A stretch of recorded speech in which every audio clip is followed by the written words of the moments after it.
찾을 말씀은 이사야서 42장 18절부터 25절까지 말씀입니다. 42장 18절부터 25절까지 한 절씩 교독하면서 읽겠습니다.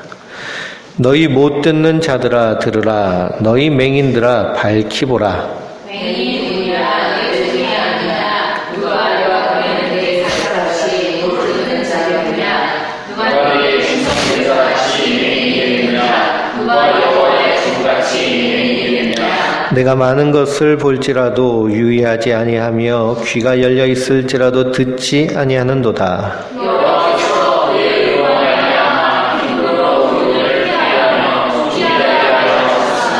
이 백성이 도중 맞으며 탈취를 당하며 다 굴속에 잡히며 옥에 갇히도다. 노략을 당하되 구할 자가 없고 탈취를 당하되 되돌려 주라 말할 자가 없도다.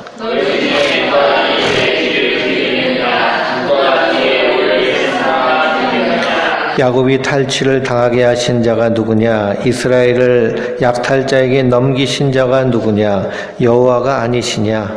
우리가 그에게 범죄하였도다. 그들이 그의 길로 다니기를 원하지 아니하며 그의 교훈을 순종하지 아니하였도다.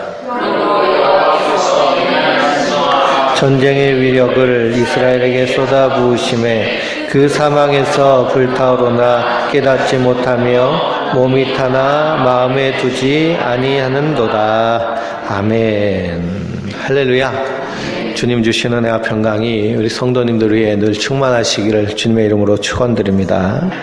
오늘 말씀 42장, 43장 말씀을 통해서 그러나라는 제목으로 함께 은혜를 나누도록 하겠습니다. 42장에 주의 종에 대한 말씀이 나오죠. 내가 붙드는 나의 종, 내 마음에 기뻐하는 자, 내가 택한 사람을 보라. 내가 나의 영을 그에게 주었은즉 그가 이방에 정의를 베풀리라. 주의 종을 통하여서 하나님께서 새 일을 행하실 것을 선포하십니다. 새 일을 행하신 것을 선포하시며 하나님의 백성들에게 새 노래를 주십니다. 그러므로 누가 새 노래를 부르는 자들이냐? 새 일을 누가 이루어 내시는지를 알게 하셔서 새 노래를 부르게 하시는 것이죠. 그러니 주의 종은 결국 누구를 말씀하고 계신 건가요? 예수 그리스도를 말씀하고 계신 겁니다. 그리스도께서 우리를 위해서 행하신 새 일은 어떤 일일까요? 십자가에서 우리의 죄와 허물을 다 담당하시고 희생 제물이 되셔서 우리를 속량하셨습니다. 값을 주고 사셨습니다. 그리고 주님께서 부활하셔서 의롭게 되심으로 말미암아 그 예수 가운데 연합된 자, 그 예수를 믿는 자들에게 하나님의 의를 부어주심으로 성도는 하나님 보시기에 의로운 자가 된 것이죠. 그러므로 성도는 그리스도가 하신 그 일, 복음, 십자가의 사역을 온전히 깨달아 알고 그것을 노래하는 자들인 줄 믿습니다. 이것이 우리가 부릴 새 노래입니다. 그러니 우리가 찬송을 하면서도 찬송의 내용이 다 어떤 내용이에요?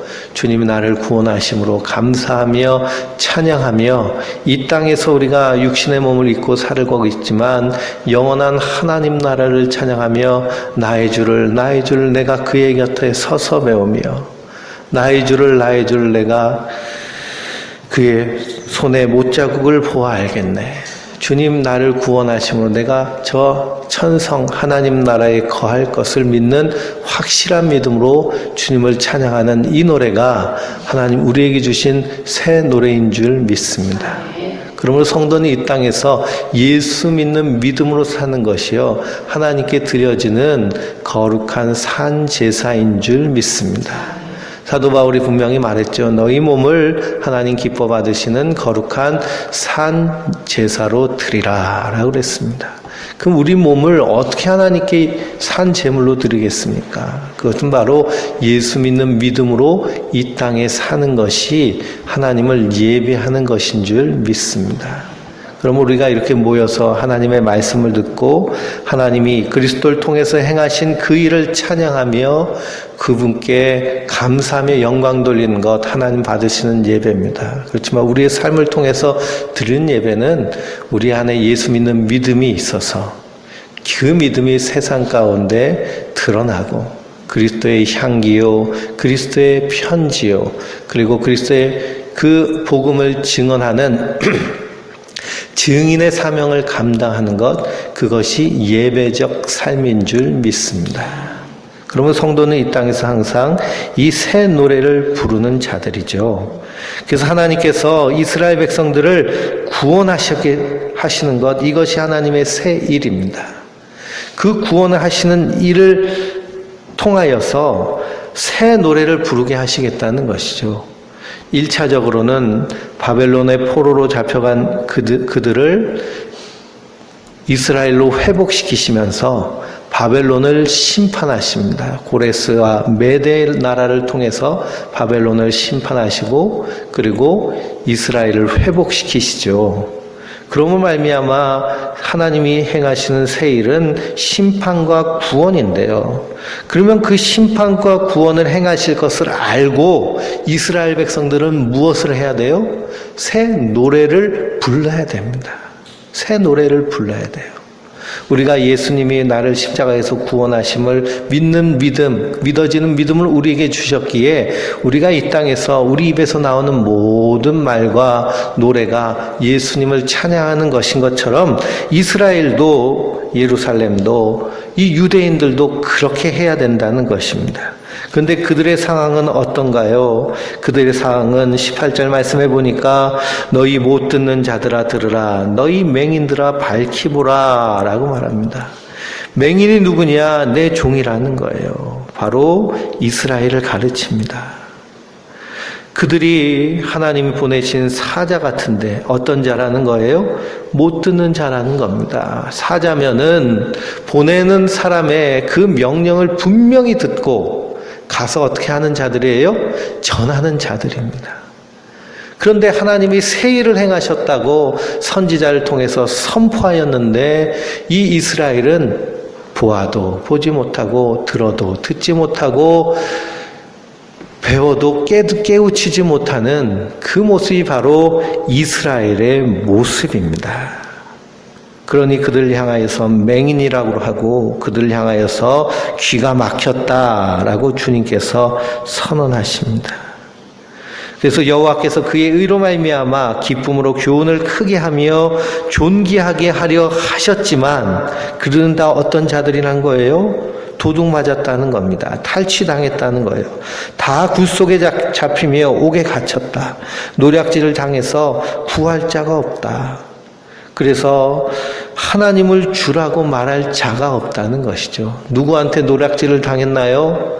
거짓 선지자들과 거짓 교사들에게 완전히 노략질을 당했습니다. 우상 숭배자들과 그리고 이방인들에게 완전히 노략질을 당했습니다.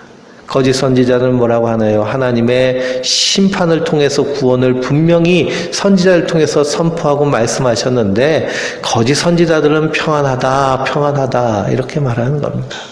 하나님이 복 주실 것이다, 하나님이 복 주실 것이다 말씀하십니다. 내 영혼이 잘된 같이 범사에 잘되고 다 잘될 거다. 삼박자 구원 내용이 그런 것이죠. 그런데 우리가 성경을 분명히 알아야 됩니다. 심판을 통한 구원입니다.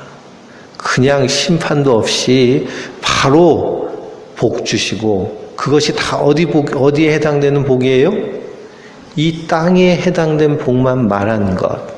그러니 그 얘기만 듣다 보니까요. 그게 믿음인 줄 알고 그게 복인 줄 알고 그게 좋은 줄 알고 그것 쫓아가다 보니까 다 어디 갇혀버린 거예요? 옥에 갇혀버린 것이고 굴 속에 잡혀버린 것이고 다 노략질 당한 겁니다. 그 영혼에게 진짜 필요한 것, 하나님의 뜻을 온전히 깨닫지 못한 거예요. 그러니 이스라엘의 모습이나 지금 현대교회의 모습이나 다를 것이 하나도 없죠. 성도들이 마지막 주님 오실 그 재림을 기다리며 기대하며 부활을 소망하며 이 썩어질 것을 사모하지 않고 영원한 하나님 나라를 사모하며 모인 공동체가 교회입니다. 예수 그리스도가 주인이 되셔야 되는데요. 다른 어떤 사람이 존재가 주인이 되어서 거기서 왕노릇 해버리고 있는 거예요. 그래서 마틴 루터가 가톨릭의 그러한 부패와 타락 가운데서 종교개혁을 하는 과정에 논문을 썼는데요. 바벨론의 포로된 교회라는 논문을 썼습니다. 95개조 반박문을 아우스부르크 성전 벽에다가 붙이면서요. 그러면서 그가 발표한 논문 가운데 교회가 바벨론의 포로가 됐다는 겁니다. 세상의 포로가 됐다는 거예요. 그래서 세상의 것을 추구하고 세상에서 부유하고 세상에서 건강하고 세상에서 자녀들이 잘 되고 하는 일마다 내 생각대로 잘 되면 하나님이 복 주셨다. 이렇게 선언하고 선포해 버리는 겁니다. 근데 그것이 진정한 복이 아니라는 겁니다. 진짜 복은 뭘까요?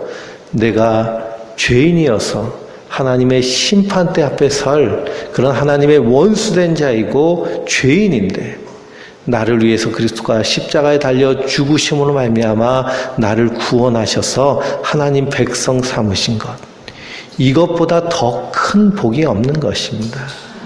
그러니 성도에게 있어서 가장 큰 복은 어떤 복이에요?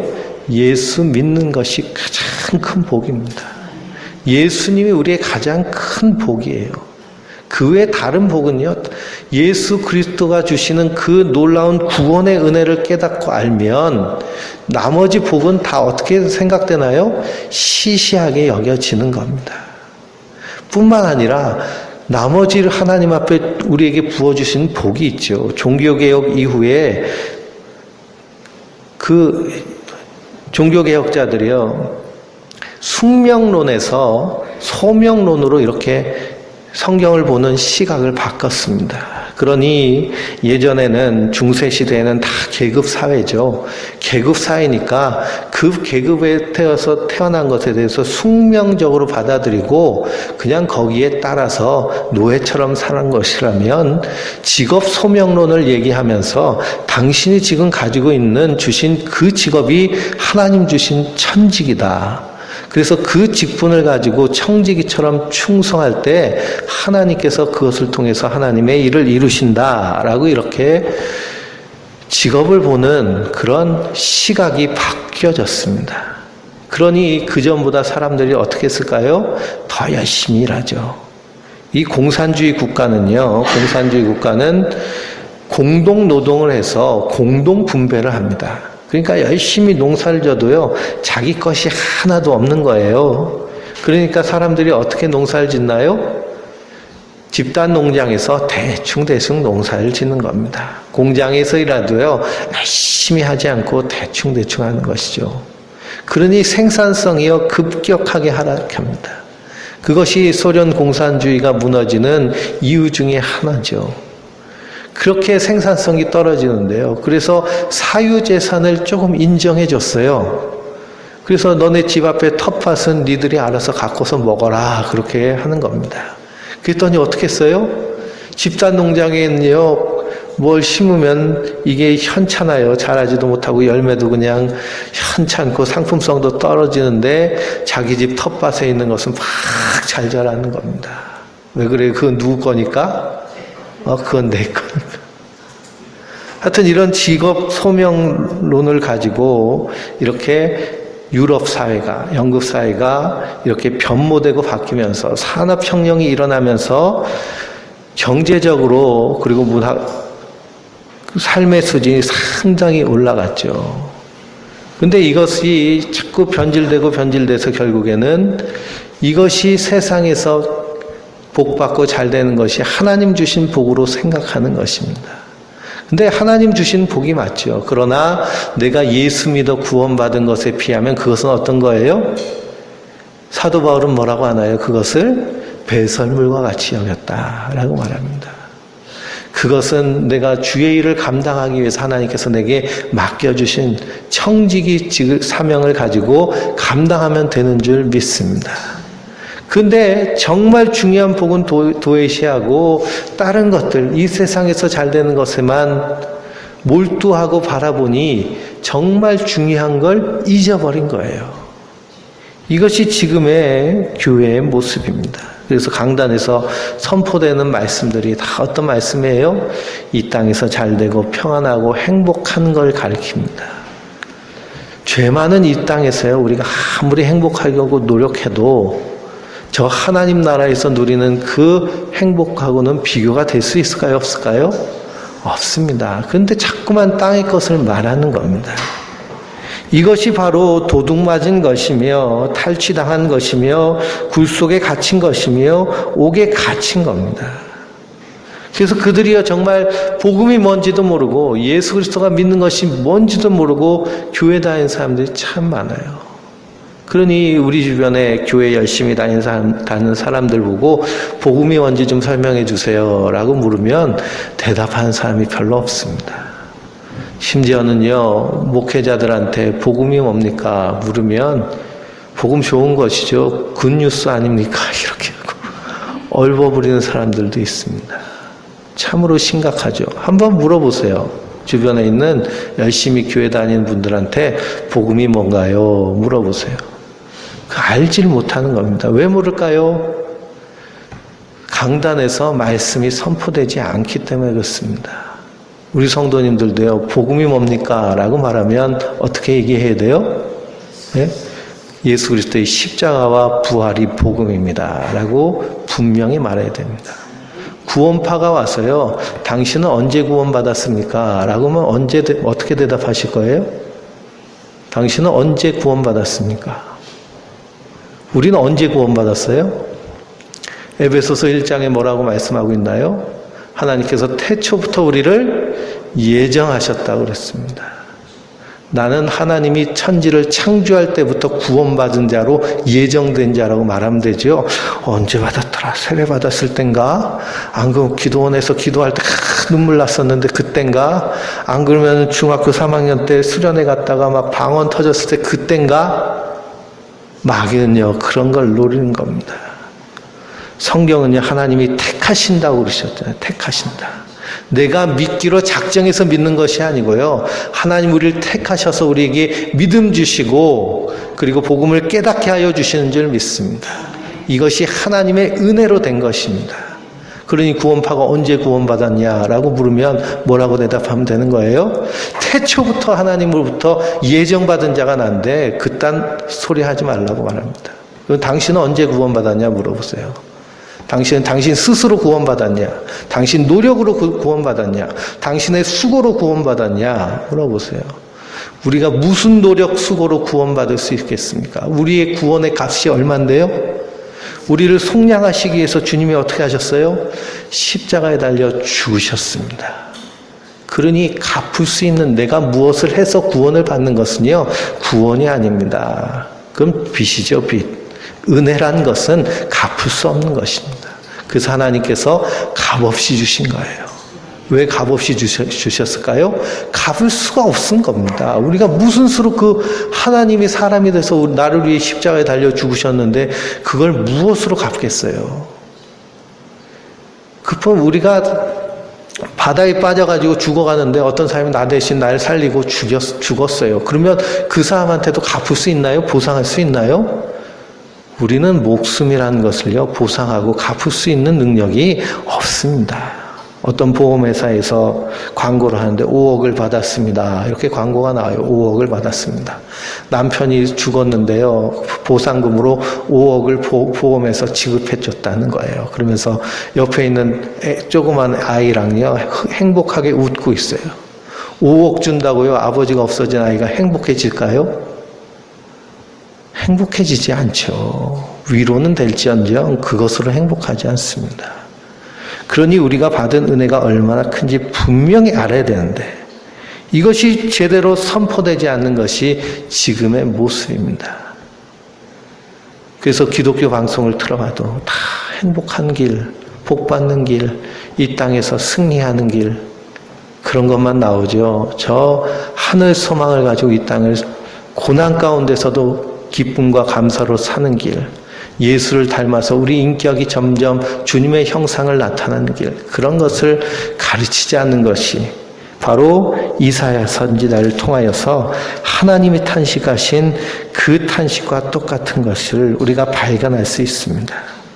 그러니 얼마나 하나님 보시기에도 절망적인 상황일까요? 하나님은 해산할 여인이 부르짖음같이 숨이 차서 헐떡임같이 하나님이 이 세상을 심판하시는 것이 그렇게 다급하고 급한데 새 일을 행할 것을 바라보고 하나님께 새 노래를 부를 이스라엘 백성들이 맹인이고 그리고 듣지도 못하고 말하지도 못하니 속이 터지는 겁니다. 우리가 새벽에 요한복음을 공부하는데요. 요한복음을 읽고 기도하는데 요한복음에 보면 예수님이 병자를 고치세요. 오늘 새벽에도 실로암 못에서 맹인을 고치셨습니다. 그러면 맹인이 고침을 받아서 태어날 때부터 한 번도 보지 못했던 맹인이 갑자기 눈을 뿅 떠가지고 그냥 정상적인 사람으로 밝히 보고 하나님을 찬양하고 경배하면 주변에 있던 사람들이 어떻게 해야 돼요? 박수치면서 기뻐하고 감사하고 눈물 흘려야 됩니다. 평생을 빛을 잃고 어둠 가운데 헤매던 영혼이 빛을 보고 하나님 만드신 이 세상을 바라보니 기뻐하고 감사해야 될 일이죠. 근데 유대인들은 뭐라고 그래요? 너 왜 안식일날 돌아다니냐는 겁니다. 왜 안식일날 일하냐는 거예요. 그러면서 누가 널 고쳐줬냐? 예수님이 고쳐줬다고 그랬더니 예수님을 뭐라고 하는 거예요? 안식일을 어긴 죄인이라는 겁니다. 그래서 돌로 쳐서 죽이려고 해요. 안식일이 뭘까요? 안식일은 하나님이 천지를 창조하시고 안식한 날입니다. 그러면서 피조물인 인생들에게도 안식하라고 하는 거예요. 하나님이 안식을 주시는 것. 그건 뭐예요? 인간이 아무리 수고하고 노력해도 쉼을 주시는 분 누구시라는 거예요? 하나님이시라는 겁니다. 살게 하고 살리시고 살게 하신 분이 누구시라는 거예요? 하나님이시라는 거예요. 근데 그냥 쉬는 날도 없이 짐승처럼 일하고 그러면서 안식 없이 사는 것, 그것이 하나님의 뜻이 아니라는 겁니다. 그게 안식일의 의미잖아요. 그래서 이스라엘 백성들은 안식일을 지키면서 하나님의 창조와 하나님의 구원을 생각하고 감사하며 절기를 지켜야 됩니다. 그날을 지켜야 돼요. 근데 이 유대인들은 안식일을 어떻게 지켰어요? 나 이거 안 했어, 요거 안 했어, 요거 안 했어. 안식일이라는 프레임에 갇혀가지고 그 안식일날 쫙 보면서 나는 지켰는데 누구 지키지 않나 이렇게 매 눈을 가지고 살펴보는 겁니다. 그러니 그 사람에게 안식이 있을까요? 없을까요? 안식이 없죠. 평안이 없습니다. 그러다가 태어날 때부터 안식 없이 태어난 이 사람, 또 38년 된 병자는 38년 동안 하루도 안식한 적이 없는 날, 12해 동안 혈류증에 걸린 여인, 12년 동안 하루도 안식해보지 없는 여인이 하나님 예수 그리스도의 그러한 치유로 말미암아 안식을 얻게 되면 하나님을 찬양해야 되는데요. 오히려 안식일을 어겼다고 하나님의 아들을 죽이려고 하는 겁니다. 이 모습이 어떤 모습이에요? 바로 옥에 갇혀있는, 감옥에 갇혀있는 유대인들의 모습입니다. 우리의 시각도요, 마찬가지입니다. 우리의 시각이요, 지금 장로교들이 다 총회를 하는데요. 총회마다 결의하는 결의가 있어요. 결의가 뭐냐? 동성애 반대 결의. 동성애 반대. 동성애. 그러면서 혐오를 사실 조장하는 것이죠. 동성애는 분명한 죄입니다. 그렇죠? 동성애는 분명한 죄예요. 그렇지만 동성애만 분명한 죄가 아니고요. 성경에는 사진하지 말라, 도둑질을 하지 말라, 간음하지 말라. 우리 인생 자체가 하나님 앞에 어떤 존재예요? 죄인인 것입니다. 동성애도요, 그 죄 중에 하나인 거예요. 하나님 앞에 용서받아야 될 죄 중에 하나인 것입니다. 그런데 자기 안에 있는 돈을 사랑하는 그런 물질을 우상화하는 그런 죄, 교회 안에 있는 뭐 세습이라든지, 안 그러면 재정을 부적절하게 사용하고, 그리고 음란한 죄들, 그런 큰 죄, 가까이 있는 죄들은 다 내버려 두고, 동성애자는요, 사실 혐오하기가 쉽잖아요. 그 사람들을 소수자라고 합니다. 숫자가 적어요. 숫자가 적으니까 뭐 하기 쉬워요? 비판하기 쉽고요. 비난하기 쉽습니다. 왜 그러냐? 동성애는 혐오적인 것이기 때문에 사람들 대다수가 싫어하기 때문이죠. 그 교회가 앞장섭니다. 그러니 이 하나님의 그 구원과 그 은혜는 다 잃어버린, 옥에 갇혀버린 그런 시각을 가지고 편협하게 세상을 바라보는 겁니다. 예수님은 뭐라고 그래요? 남을 비판하려거든 내 눈에 있는 들보부터 빼고 내 형제의 티눈을 빼라고 그렇게 말해라. 주님 말씀하십니다. 항상 예수님은요, 남을 얘기하기보다는 누굴 보라는 거예요? 자기 자신을 보라는 겁니다. 나를 보라는 거예요. 나를 보고 내 안에 있는 죄를 발견하고 그 죄에 탄식하고 고통스러워하고 괴로워하고 그 죄에 대해서 피 흘리기까지 싸워야지. 자기 안에 있는 죄는요, 괜찮아 덮어지고 묻어지고 숨겨놓고, 그리고서는 상대방을 향해서 비난하고 욕하고 그러면서 이게 하나님의 사랑으로 너희를 이렇게 회개시키려고 하는 거야 하는 그런 폭력적인 모습이 오히려 더 그리스도의 사랑을 멀어지게 하는 모습인 것입니다. 그러니 항상 성경은요, 나를 먼저 보라는 거예요. 네. 그러니 이 새 노래로 찬양해야 될 이스라엘 백성들이 옥에 갇혀있는 이 모습이 사실은 누구의 모습이에요? 우리의 모습입니다. 나의 모습입니다. 근데 복음을 듣고 깨달았다면 우리 안에서 뭐가 나오면 되는 거예요? 새 노래가 나오면 되는 겁니다. 새 찬양이 나오면 되는 거예요.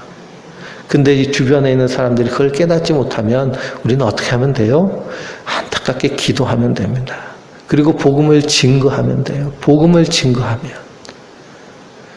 세상에요, 복음을 증거하면서 혐오하면서 복음을 증거하면 복음이 증거되나요? 오히려 복음이 더 멀어집니다. 말레이시아랑 우리나라랑 거의 비슷한 시기에 복음이 들어왔습니다. 그 말레이시아는 영국으로부터 복음이 들어왔고요. 그리고 우리나라는 미국으로부터 들어왔죠. 그런데 말레이시아는 이슬람 국가가 됐습니다. 종교 경찰이 있어가지고요. 그래서 말레이인에게 복음을 증거하면 감옥에 갇히거나 추방당합니다.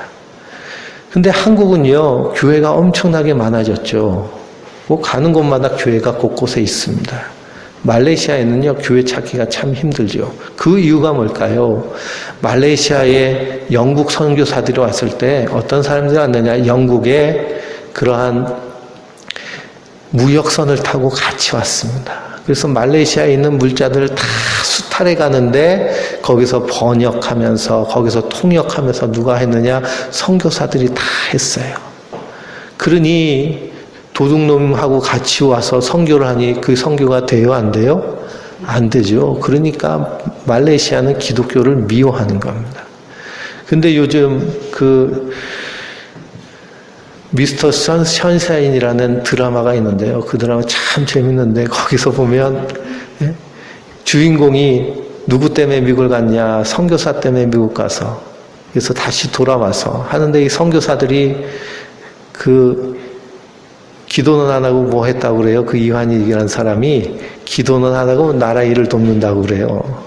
그러니 선교사들이 독립운동 하는 것을 돕고 그리고 나라가 어려우니까 일본에게 다 뺏기게 생겼으니까 그것을 막는 일에 협조하고 하는 일들을 많이 했습니다.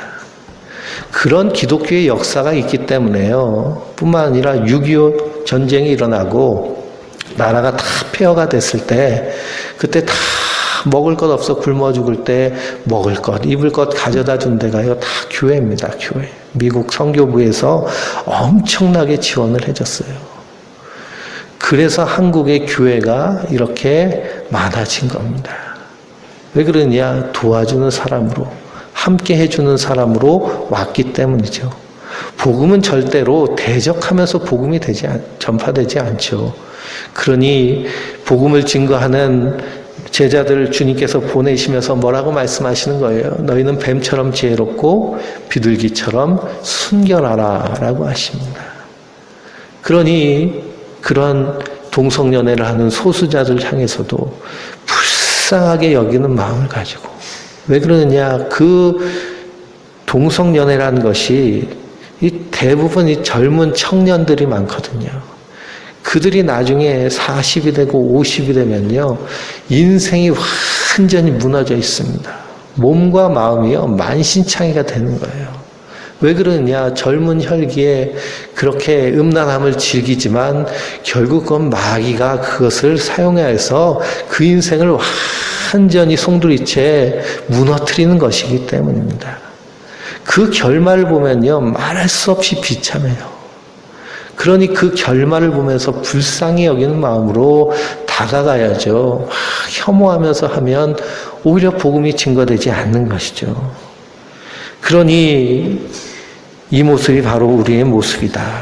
참으로 안타까운 모습입니다. 그래서 25절 말씀 같이 읽어볼까요? 그러므로 여호와께서 맹렬한 진노와 전쟁의 위력을 이스라엘에게 쏟아부으심에 그 사망에서 불타오르나 깨닫지 못하며 몸이 타나 마음에 두지 아니하는도다. 그러니 이렇게 깨닫지 못하고 알지 못하니 하나님이 때려서라도 깨닫게 하시는데요. 때려서라도. 그럼에도 불구하고 몸이 불타는데 마음에서 깨닫지 못하는 것이 이스라엘의 모습입니다. 우리 43장 1절부터 7절까지 읽겠습니다. 야곱아, 너를 창조하신 여호와께서 지금 말씀하시느니라. 이스라엘아, 너를 찾으신 이가 말씀하시느니라. 너는 두려워하지 말라. 내가 너를 구속하였고 내가 너를 지명하여 불렀나니 너는 내 것이라. 내가 물 가운데로 지날 때 내가 너를 함께 하실 것이라. 강을 건널 때 물이 너를 침몰하지 못할 것이며 내가 불 가운데 지날 때에도 타지 아니할 것이요 불꽃이 너를 사르지도 못하리니 대저 나는 여호와 내 하나님이요 이스라엘의 거룩한 이요 내 구원자임이라. 내가 이 애굽을 너를 속량물로 구스와 스바를 너를 대신하여 주었노라. 내가 내 눈에 보배롭고 존귀하며 내가 너를 사랑하였은즉 내가 내 대신 사람들을 내어주며 백성을 내 생명을 대신하리니 두려워하지 말라. 내가 너와 함께하며 내 조순을 동쪽에서부터 오게 하며 서쪽에서부터 너를 모을 것이며 내가 북쪽에서 이르기를 내노라. 남쪽에서 이르기를 거두두지 말라. 내 아들들을 먼 곳에서 이끌며 내 딸들을 땅끝에서 오게 하며 내 이름으로 불려지는 모든 자 곧 내가 내 영광을 위하여 택한 자를 오게 하라. 그를 내가 지었고 그를 내가 만들었습니다. 아멘. 이 42장 18절부터요 지금 43장 7절까지는 한 단락입니다. 그래서 몸이 타나 마음에 두지 아니하는도다 라고 말하고 야곱아라고 이렇게 하나님이 또 그 이스라엘을 부르시죠. 그 중간에 빠진 단어가 있습니다. 빠진 단어. 그 빠진 단어가 뭐냐 하면 그러나입니다. 그러나. 그래서 영어 성경 NIV, KJV 뭐 다 그 성경에 but now라고 되어 있습니다. but now. 그러나 지금은. 그러나. 새 번역 성경, 공동 번역 성경에도 그러나라고 되어 있죠. 그러니 이 성경을 번역하면서 여기서 그러나가 사실은 가장 중요한 단어인데요. 이것을 빼고 그냥 성경을 번역하니 번역자의 실수가요 참으로 큽니다. 성경의 번역이 덜 되거나 잘못된 부분이 참 많고요. 특히 구약에서는 지명을 사람 이름으로 쓴 것이 있고요. 그리고 그 지명 안에 담겨져 있는 그 의미가 있는데 의미를 모르고 사람 이름으로 쓴 그런 번역들이 있습니다. 그것을 이렇게 바로잡고 번역을 해야 되는데요. 그래서 새 번역 성경은 제대로 번역이 됐는데 그러나 그러나라는 건 뭐예요? 이스라엘이 이렇게 맹인이고 그리고 듣지 못하여서 옥에 갇혀 있는 것처럼 갇힌 자가 됐지만 그러나 누가 일하신다는 거예요? 하나님이 일하신다는 겁니다. 하나님이 너를 구원하신다는 겁니다. 너를 끄집어내시겠다는 거예요. 그래서 너를 하나님의 백성 삼으시고 너를 통하여서 하나님의 증인 삼으시겠다라는 겁니다. 이것이 뭐예요? 이것이 예수 그리스도를 통해서 우리에게 행하신 복음인 줄 믿습니다. 우리 인생은요, 사망의 죽음이 두려워서 죽음의 노예가 되어서 죽음의 그늘에 앉아서 죽을 것을 무서워하며 종으로 사는 인생. 우리가 이 땅에서 자유롭게 살아가고 있는 것처럼 보이지만 사실은 이미 옥에 갇힌 인생. 뿐만 아니라 둘째 사망의 심판이 예비된 인생. 그러나 하나님께서 우리를 어떻게 하신 거예요? 택하신 겁니다. 그 하나님께서 우리를 지명하여 불렀나니 너는 내 것이다 라고 그리스도를 통해서 우리에게 선포하신 줄 믿습니다. 내가 물 가운데로 지날 때 내가 너와 함께 할 것이라. 강을 건널 때에 물이 너를 침몰하지 못할 것이며 내가 불 가운데 지날 때에도 타지 아니할 것이고 불꽃이 너를 타르지도 못하리라. 이것은 하나님이 지키신 사람들의 모습이죠. 이스라엘 백성들이 홍해바다를 지날 때에 그때 하나님께서 그들을 마른 땅같이 지나게 하셨습니다. 요단강을 건너갈 때에도 요단강 물이 갈라지면서 이스라엘 백성들이 마른 땅처럼 행군하였죠. 바벨론의 포로로 잡혀간 다니엘의 세 친구 사드락과 메삭과 아벳느고가 왕의 신상에 절하지 아니함으로 말미암아 7배나 뜨거운 풀무불에 던짐을 당했지만 그러나 하나님께서 거기서 불 가운데서 그들을 지키신 줄 믿습니다. 3명이 들어갔는데요. 거기 몇 명이 있었어요? 왕이 보니 4사람이 있는 것을 보게 됩니다. 그 한 사람이 누구예요? 그 한 사람이 우리를 십자가의 그 보혈의 피로 구속하신 예수 그리스도신 줄 믿습니다. 성경은 우리의 구원에 대해서 창세로부터 이스라엘 역사를 통하여서 그리고 십자가의 그 구원을 통해서 우리를 어떻게 구원하셨는지 확실하게 보여주시는 겁니다. 이스라엘 백성들이 애굽에서 출애굽할 때 그들이 그냥 출애굽한 것이 아니고요. 구스와 스바를 그리고 애굽을 무엇으로 주셨다는 거예요? 속량물로 사망에게 던져 주었다라는 겁니다. 그리고 바벨론에서 끄집어낼 그 이스라엘 백성들도 너를 사랑하였은즉 내가 내 대신 사람을 내어주며 백성들을 내 생명을 대신하리니 라고 말씀하고 있습니다. 그러니 하나님께서 애굽에서 이스라엘을 건져내실 때도 다 값을 치르신 겁니다. 하나님의 공의에 따라. 블레셋에서 바벨론에서 귀환할 때도요. 하나님이 다 값을 치르시는 거예요. 우리를 구원하시기 위해서도 하나님이 값을 치르신 겁니다. 우리가 거저 구원받은 것이 아니고요. 하나님께서 우리에게 위해서 값을 치르신 거예요. 그래서 우리를 속량하셨다라고 그러잖아요. 로마서 말씀을 읽어보면 우리를 속량하였습니다. 그 값이 바로 그리스도의 피값인 줄 믿습니다. 그 놀라운 은혜를 받았습니다. 주님께서 이 놀라운 일을 행하신 이유는 무엇이냐? 자기 이름을 위하여서 행하신 줄 믿습니다. 그것이 하나님의 속량이고 하나님의 구속입니다. 이것을 통해서 하나님 원하신 것은 무엇이냐? 우리로 하여금 하나님을 찬송하게 하시기를 원하시는 것입니다. 그리고 증인의 사명을 감당하게 하시기를 원하시는 겁니다. 그래서 8절 말씀부터요 21절까지의 말씀이 또 한 단락인데요. 이 장절 구분을 누가 했느냐면 프랑스의 출판업자가 성경을 출판해야 되는데요. 원래 성경에는 장절 구분이 없습니다. 장절 구분이 없으니까요. 이 출판하는 사람들이 엄청나게 혼돈스럽죠. 그래서 이 프랑스의 출판업자가 자기 나름대로 장과 절을 구별한 거예요. 구별한 거. 근데도 참 하나님의 은혜는 장절 구분이 하도 잘 된 겁니다.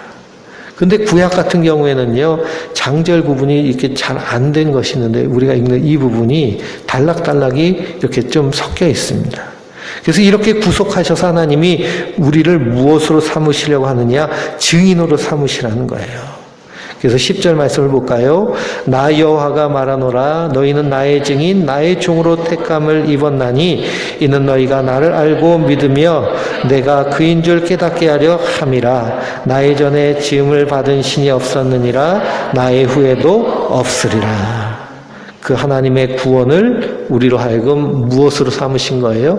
증인으로 삼으시기 위해서. 그래서 우리에게 보배로운 믿음을 주셨는데요. 이 보배로운 믿음을 주신 것은 너희는 택하신 족속이요 왕같은 제사장이요 거룩한 나라요 그의 소유된 백성이니. 왜 우리를 그렇게 삼으셨어요? 그의 놀라운 그 아름다운 구원의 덕을 세상 가운데 선포하려고 하는 그 증인의 사명을 우리에게 주신 줄 믿습니다. 그러므로 하나님 가장 기뻐하시는 것은 우리가 높아지든지 낮아지든지 부유하든지 가난하든지 건강하든지 병들든지 내게 처해 있는 이 상황 가운데서 하나님을 기뻐하며 하나님을 찬양하며 하나님을 예배하며 세상의 그러한 세상이 주는 마음이 아닌 하나님의 마음을 가지고 예수님처럼 그 안에서 사랑하며 증거하며 찬송하는 삶을 하나님 가장 기뻐하시는 줄 믿습니다. 이것이 상급받는 삶인 줄 믿습니다. 그런 놀라운 은혜와 그 평강, 그 은혜를 우리가 받았으니 그 은혜 안에서 즐거워하며 기뻐하며 감사하며 찬양하는 날마다 새 노래로 주님께 영광 돌리는 하나님의 사람들 되시길 주님의 이름으로 축원드립니다.